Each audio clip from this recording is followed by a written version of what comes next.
जय माता दी साथियों।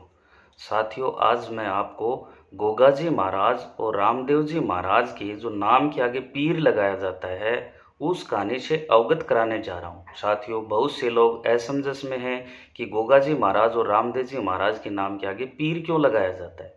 मैं आपको बताना चाहता हूँ, उससे पहले मैं आपको ये भी बताना चाहता हूँ साथियों कि समाज में प्रेरणा स्रोत जो भी वीडियो आपके पास पहुँच सके उसके लिए अपना जो YouTube channel Rana ji NGO है उसको आप लाइक करें। जिसने सब्सक्राइब नहीं किया वो सब्सक्राइब करें, बेल आइकन बटन दबाएं ताकि आपको हर वो गरीब समाज या किसी भी प्रकार के प्रेरणा स्रोत वीडियो अपलोड किए जाएं वो आपको मिल सकें और आपको जानकारी मिल सके। साथियों, आगे बढ़ते हुए मैं आपको ये बताना चाहता हूँ साथियों, वीडियो को छोटे रूप में ही लेता हूँ ताकि आप देख सकें। आपको बताना चाहता हूँ बहुत सी ऐसी लोक कथाएँ हैं, मान्यताएँ हैं कि गोगा जी महाराज और रामदेव जी महाराज को पीर क्यों मानते हैं। साथियों, गोगा जी महाराज के दो मौसी के लड़के थे, अर्जन सर्जन जोड़ले। वो छल कपट से हर काम किया करते थे।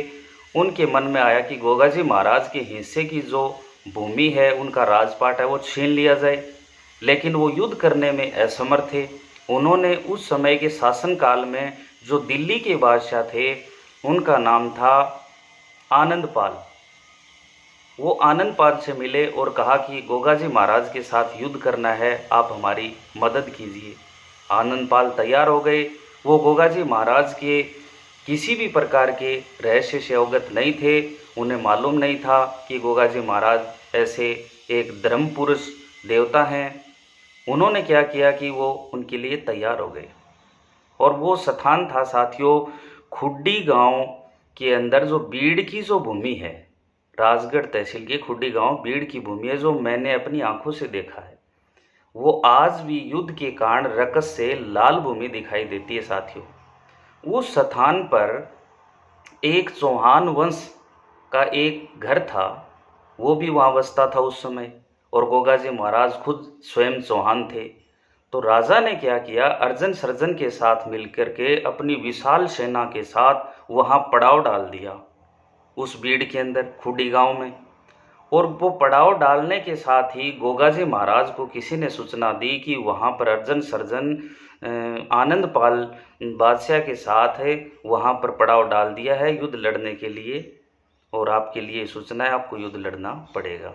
गोगा जी महाराज ने कहा कोई बात नहीं, हम तैयार हैं। लेकिन आपको साथियों एक विचित्र बात बताना चाहता हूँ कि गोगा जी महाराज उस भूमि पर, वो बीड़ के अंदर पहले दिन घोड़ा लेकर के गए और वहाँ घूम कर आए, और चौहान वंश का जो वहाँ एक घर था उसके पास ही उन्होंने एक बाला रोप दिया और उससे कहा कि आप इस बाले को मत हिलाना, पकड़ना, बाकी कोई भी इसको हिला ही नहीं पाएगा, उखाड़ना तो बहुत बड़ी बात है। साथियों, गोगा जी महाराज ददरेवा आ गए, वो भी राजगढ़ तहसील में उसकी जन्मभूमि है। ददरेवा आ गए और वहाँ पर रात्रि को वो सेना आ गई। उन्होंने अपने तंबू लगा दिए, सभी ने तंबू तान दिए। सेनाओं ने, अर्जन सर्जन भी उनके साथ था कि गोगा जी महाराज से सुबह हमें युद्ध करना है इसी भूमि पर। लेकिन उससे पहले सेना में जो बादशाह था, अर्जन सर्जन थे, सभी को ये पता नहीं था कि ये बाला कौन रोक गया। उस बाले को हिलाने के लिए, उखाड़ने के लिए उन्होंने अपना पूरा बल लगा दिया, सेनाओं का साथ लगा दिया, रस्से बांध करके खींच लिए, हाथी घोड़ों से खींच लिए, लेकिन वो टस से मस नहीं हुआ।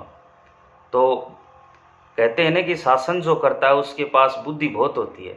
उन्होंने दिमाग लगाया कि कोई ऐसा व्यक्ति है जिसने इसके हाथ नहीं लगाया। तो उन्होंने कहा कि ये जो घर वाला एक व्यक्ति है इसको पूछा जाए। हमारी सेना के जितने भी योद्धा थे सभी ने प्रयास कर लिया, हम नहीं उखाड़ पाए। तो उस घर वाले उसके पास गए, उसने कहा कि भैया जब आप इसको नहीं उखाड़ पाए तो मेरे पास ऐसी कौन सी करामात है, आपने तो हाथी घोड़े भी का बल लगा दिया, अपने योद्धाओं का बल लगा दिया। फिर भी राजा ने कहा नहीं, एक बार आप प्रयास करो।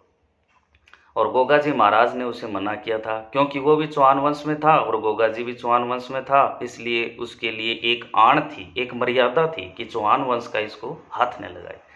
लेकिन फिर उन्होंने क्या किया कि उस व्यक्ति ने उस भाले को हाथ लगाया, हाथ लगाते ही वो भाला गिर गया। राजा ने कहा, ये क्या बात? उसने बताया कि गोगाजी महाराज ने मेरे को मना किया था कि आप चौहान वंश में हैं, इसलिए मेरी आन रखना और इसको आप हाथ मत लगाना, बाकी कोई इसको उखाड़ नहीं सकेगा। राजा के दिमाग में आ गया कि गोगाजी महाराज कोई छोटी मोटी चीज़ नहीं है, बहुत बहुत बड़ा योद्धा दिव्य शक्ति के साथ होगा, पर चलो फिर भी युद्ध लड़ेंगे, अब शान का सवाल है। और रात को वो तंबू तान करके वहीं लेट गए सभी। अब गोगाजी महाराज ददरेवा में था और साथियों सुबह 4 बजे का जब वक्त हुआ, गोगाजी महाराज की आंख खुली और आंख खुलने के साथ सहयोगवंश जो 30-35 किलोमीटर दूर पड़ता है कम से कम, वहाँ पर वो सभी के सभी तंबू सिमट गए, ऑटोमेटिक ही सिमट गए सब तंबू। तंबू सिमट जाने पर वो सभी के सभी अचंभे में पड़ गए कि शत्रु ने कहीं दावा नहीं बोल दिया, इधर उधर देखा कोई सेना नहीं दिखाई दी, कोई और योद्धा नहीं दिखाई दिया। तो वो उसी चौहान वंश के घर वाले व्यक्ति के पास गए कि वही इसका राज बताएगा कि भैया ये कैसे हुआ, अचानक हमारे तंबू रस से टूट गए और तंबू सिमट गए, ये क्या हुआ? कोई योद्धा भी दिखाई नहीं दे रहा है, कोई सेना भी दिखाई नहीं दे रही है। तब उसने बताया, बोला कि राजा साहब, अभी गोगाजी महाराज ददरेवा में सोए हुए थे और उनकी आंख खुली है, वो जाग गए, उनके जागने से ये सभी तंबू सिमट गए। सारी सेना अचंभे में पड़ गई, ये कैसे हुआ? गोगाजी महाराज ददरेवा में यहाँ से 30-35 किलोमीटर दूर पड़ता है, वहाँ उसके जागने मात्र से ही हमारे तंबू सिमट गए, तो जब यहाँ पर वो युद्ध लड़ने के लिए आएगा तब तो पता नहीं क्या होगा। सभी थर्राने लगे। फिर भी शान का सवाल था कि युद्ध तो करना पड़ेगा। तो साथियों, गोगाजी महाराज के पास ऐसी शक्ति थी कि वो ददरेवा में उनकी नींद खुलने पर वो उनके तंबू खुड्डी गांव बीड़ के अंदर सिमट गए, उनके रस्से टूट गए। तो पता नहीं कितनी शक्ति होगी। जब गोगाजी महाराज सुबह होते ही अपने सैनिकों के साथ युद्ध के लिए रवाना हुए और वहाँ गए, तो साथियों वहाँ भयंकर युद्ध हुआ तो अर्जन सर्जन मौसी के बेटों के दोनों के सिर काट दिए गोगाजी महाराज ने। साथियों, शीश काटने के बाद राजा के समझ में आ गई। उस आनंदपाल राजा ने अपनी तलवार चरणों में रख करके गोगाजी महाराज से माफ़ी मांगी कि हे युग पुरुष, हे देव, हम आपको पहचान नहीं सके और हमें क्षमा कर दो, दोबारा हम ऐसी हरकत कभी नहीं करेंगे, हम आपकी तरफ आंख उठाकर भी नहीं देखेंगे। साथियों, गोगाजी महाराज ने उनको माफ़ कर दिया।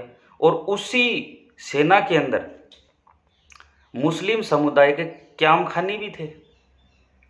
साथियों, क्यामखानियों ने भी उनसे माफ़ी मांगी और उन्होंने गोगाजी महाराज ने माफ़ कर दिया। तब से क्यामखानी अपने जीवन का वरदान मिलने पर गोगाजी महाराज को एक गोगाजी महाराज ही नहीं, वो गोगा पीर के नाम से वहाँ घोषित कर दिया। उससे पहले साथियों, जो ददरेवा गढ़ है जहाँ गोगाजी का जन्म हुआ, उस पर पहले बीकानेर विरासत का राज था, राठौड़ राज था। उससे पहले गोगाजी चौहान वंश के मोटे राय के 3 पुत्र थे। वो 3 पुत्र जिन्होंने इस्लाम धर्म कबूल कर लिया था, इस्लाम धर्म को मान लिया था। जो इस्लाम धर्म माना गया, वो तीनों पुत्रों ने वो क्यामखानी थे, यानी क्यामखानी धर्म अपना लिया। अब साथियों, क्यामखानी धर्म अपना लिया तो क्यामखानी गोगाजी महाराज को बहुत ज़्यादा मानते हैं मुस्लिम समुदाय में। ये इतिहास, ये कोई मेरी मौखिक बात नहीं है, ये इतिहास तारानगर और सार्वजनिक पुस्तक संग्रहालय में आपको मिलेगा। माथु सिंह राठौड़ के द्वारा लिखा हुआ है ये इतिहास। इसके साथ ही एक दूसरी परंपरा भी जुड़ी हुई है साथियों, जो किसी की पीड़ा को हरता है उसके लिए भी पीर की उपाधि दी जाती है। यानी जैसे आपको पता होगा, दुर्गम नामक राक्षस का माँ भवानी ने वध किया था, तो माँ भवानी का नाम दुर्गा पड़ा। और रावण के पुत्र वेगनाथ ने जब इंद्र भगवान को पराजित कर दिया था, तो उसका नाम इंद्रजीत पड़ा था। उसी प्रकार भगवान कृष्ण ने जब इंद्र भगवान के और कोप से जब भारी वर्षा हुई, उस समय जनता को बचाने के लिए जो उस पर्वत को उठाया था तो गोवर्धन नाम पड़ा था। तो साथियों, इस प्रकार से जो जैसा कर्म करता गया उसको उसी के अनुसार उपाधि भी मिलती गई। यह भी हमें देखने को इतिहास में मिलता है। तो इस प्रकार गोगाजी महाराज को जो मोटे राय के 3 पुत्र थे वो मुस्लिम समुदाय के क्याम-खानी धर्म ले लिया था और उसी के आधार पर वो पीर के रूप में मानने लगे। आज भी आपको बताता हूँ साथियों, जहाँ गोगा मैडी है हनुमानगढ़ जिले में बादरा के पास में, वहाँ पर जो गोगाजी महाराज का समाधि स्थल है उस पर आज भी जो पूजा पाठ जो करते हैं, पूजा पाठ जो लोग करते हैं वो लोग चौहान वंश के ही चोयल समाज से हैं। तो साथियों, आज भी वो गोगाजी महाराज को मुस्लिम समुदाय से जुड़े हुए चौहान वंश के लोग ही पूजा करते हैं। इसलिए आपको मैं बताना चाहता हूं मेरे दोस्तों, इसी प्रकार गोगाजी महाराज को पीर रूप में माना जाता है। इससे आगे जो रामदेव जी महाराज की कथा है, तो रामदेव जी महाराज ने 24 पर्चे दिए थे। साथियों, उन 24 पर्चों में से एक पर्चा वो था जिसके लिए रामदेव जी महाराज को पीर की उपाधि मिली थी। वो पर्चा था कि मक्का मदीना सऊदी अरब के अंदर 5 पीर हुआ करते थे। वो 5 पीर बहुत शक्तिशाली थे, उनके पास अनेकों शक्तियां थी।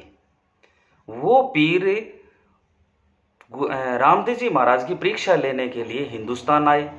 उन्होंने सुना कि रामदेव जी महाराज के पास इतनी शक्ति है कि वो मरे हुए को भी जीवित कर देते हैं, चलो क्यों न हम भी उनकी परीक्षा लें। वो परीक्षा के लिए आ गए और रामदेव जी महाराज से मिले। रामदेव जी महाराज को कहने लगे कि हे देव, हमें भूख लगी है, खाना खाना है। रामदेव जी महाराज ने कहा ठीक है, खाना परोस दिया। उन्होंने कहा नहीं, हमारी एक शर्त है। रामदेव जी महाराज ने कहा क्या शर्त है? कि हम जिन कटोरों के अंदर खाना खाते हैं वो तो सऊदिया रह गई, वो तो मक्का मदीना रह गई, हम उसी में खाना खाते और किसी बर्तन में खाना नहीं खाते। तो रामदेव जी महाराज ने अपनी दिव्य शक्ति से साथियों पुकारा और वो 5 कटोरा आ गए।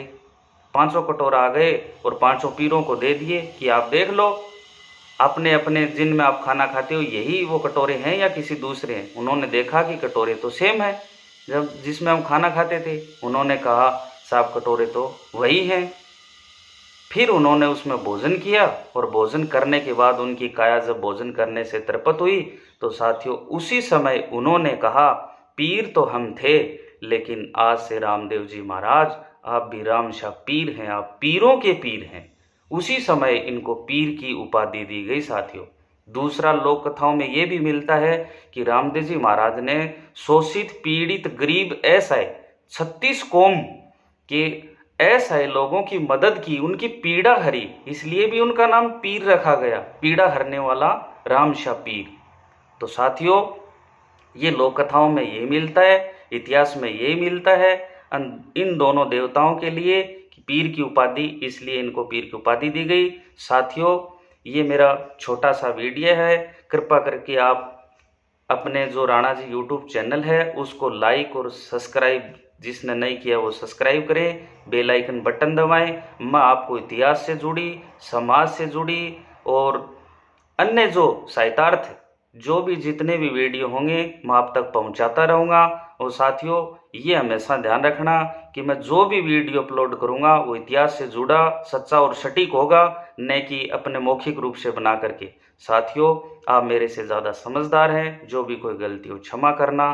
धन्यवाद साथियों। और ये जो गोगाजी महाराज और रामदेव जी महाराज हैं, ये दोनों पीर हैं, इसलिए हिंदू और मुस्लिम दोनों में एकता का प्रतीक है, शांति का प्रतीक है। साथियों, भक्ति महान होती है, शक्ति महान होती है, चाहे वो किसी भी कुल में हो, किसी भी जाति में हो, उसको हमें हाथ जोड़ के नमस्कार करना चाहिए।